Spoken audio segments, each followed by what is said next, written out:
take game one. This series is far from over. It's about winning 4 games by any means necessary. We got to be ready for them to respond. This series is just getting started. It was insanity. Game one was all about the fourth quarter. So they were down 12 entering the fourth quarter, and the Celtics outscored the Warriors 40-16 in the final 12 minutes of the game. The biggest fourth quarter point differential in NBA Finals history.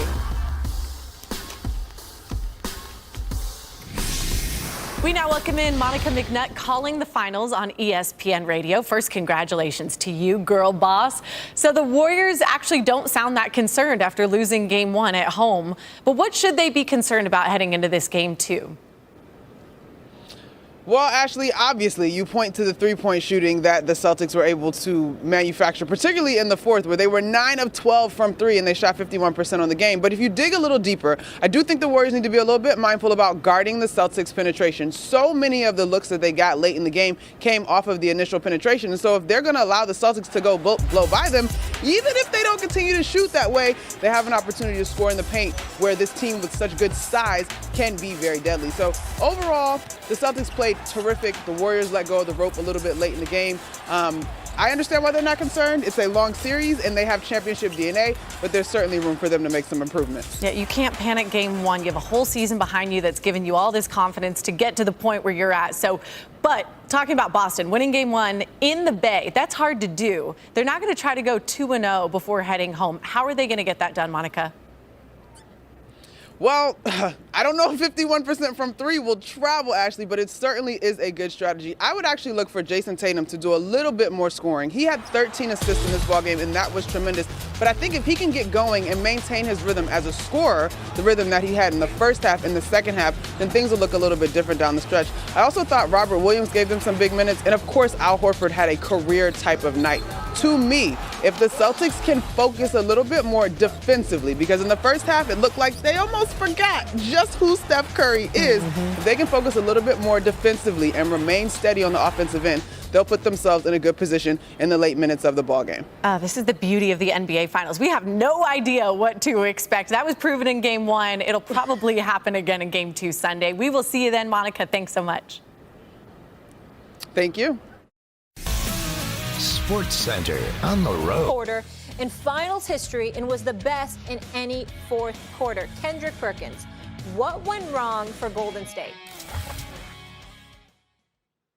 Well, everything went wrong for Golden State. Look, let me tell you what went wrong. What went wrong is, Molly, who they played in the Western Conference. And I'm not disrespecting anybody, but listen, the Western Conference is a weaker conference. We all know that the East is much better than the West. And so what happened was last night, guess what?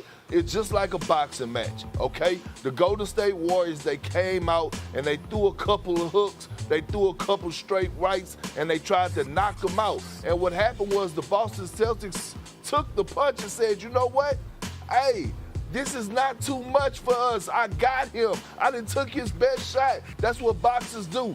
That's what the Celtics done. They saw that, you know what, the Golden State Warriors hit hard, but they don't knock you out. And so since they didn't knock them out, guess what happened? They gave the Boston Celtics more life and more hope and more belief. Now in game two, it's really going to be a problem because you took their best punch and now they have nothing else to throw at you. 21 points in the first quarter by Steph Curry. I mean, I don't know a harder punch or a straight right that's better than that. Kendrick Perkins, I respectfully disagree with your point about you took their best punch. Because the reality of the situation is that we've seen Klay Thompson explode in a Game 5 or a Game 6, for example. I'm saying that when you talk about their best punch, there are other punches the Golden State Warriors can throw. Now, you don't have to shrivel up your face like that and act like you got the same kind of attitude these athletes have. You talking to your little big bro here, okay? So what I'm trying to say to you is just relax, all right? I agree where you coming from in terms of your props to the Boston Celtics. I'm just simply modifying that particular position. I don't think we can sit up there and say in all honesty, Kendrick Perkins, that was Golden State's best punch We know that Golden State can play better. We know that they can do better. Now, the fact that they didn't do better, you can't credit the Boston Celtics. I ain't got no issue with that. But it doesn't mean that that's not something that the Golden State Warriors can overcome, because ultimately what it comes down to is your ability to make shots. And this is one of the elite shooting teams that we have seen. We know they've got the personnel to overcome the level of adversity. I will say this, though, Kendrick Perkins, to show how fair we both are. To show how fair we both are. Are you sitting back for this one? I got something special for you, Kendrick Perkins. I got something special for you. I think Go ahead. it's either Go ahead. it's either 1-7 or like 1-8. Golden State's record in games without Kevin Durant, postseason, in series rather, without Kevin Durant. It's something like that. I mean, I don't know. I got to look up the number again.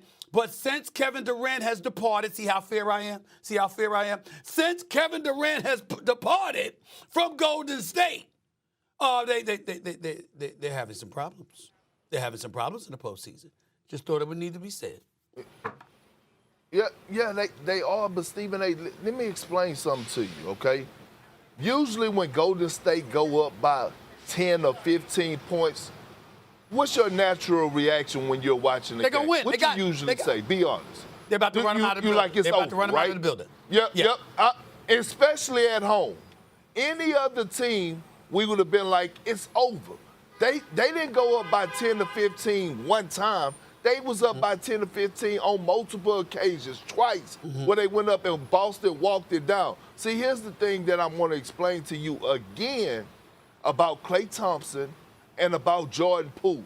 See, we focus on Marcus Smart, and rightfully so, as being the defensive player of the year, okay? Give him all the credit. You know, he's going to guard Steph Curry. Steph Curry is going to win some of those battles because he's just that spectacular. When we talk about a top 15 greatest player of all time, that's knocking at the door of being the top 10 greatest player of all time. But when we talk about Klay Thompson and Jordan Poole, this is why I love Jaylen Brown and Jason Tatum so much. Not what they bring on the offensive end, but them being 6'6", and Jason Tatum being 6'10", because he's legit 6'10" when you see him in person. Being athletic, being lengthy, long and size, and being able to move their feet. This is why I say Jordan Poole and Klay Thompson are going to struggle, Stephen A. They're going to struggle because Boston have multiple defenders that are capable of locking up at the wing position. Like, I'm hoping to see a better series so we can see, 7 games and watch some overtime games. But I don't know if that's going to happen. If Steph Curry don't even have the night that he had last night, this game ain't even close. Let me say this to you, and I'm not throwing shade because, damn it, we all wrong, especially me when it comes to the NBA Finals, because I get emotional and I think about the cities that I want to be in more than I think about the basketball team. So we know that my record ain't great with the NBA Finals. But I will say this to you. Let me throw a little shade on you respectfully. You've been wrong about the Boston Celtics before, but in all seriousness, let's analyze why. Because there have been a few occasions where the Boston Celtics team that you know and love didn't show up. So you keep thinking about what Golden State will do or hasn't done or may be incapable of doing. I'm saying I can point to a Boston Celtics team that looked lights out one game and then show up the next, and you like, who the hell are these guys? What the hell are they doing? Boston tends to do that from time to time. So let's take into account the fact that what we saw from Boston in Game 1, while lethal, and recognizing that if that continues, Golden State's going to lose this series, let's also understand that it's entirely possible, especially when they go home, that the Boston Celtics might not resemble the team we know them to be. That is possible. Oh, Stephen, no. And guess what? I don't disagree with you. I still have this series going 7. All I'm saying is what I told you the other day when I came on here earlier this week. My opinions are based on the facts, okay? When the facts change, guess what?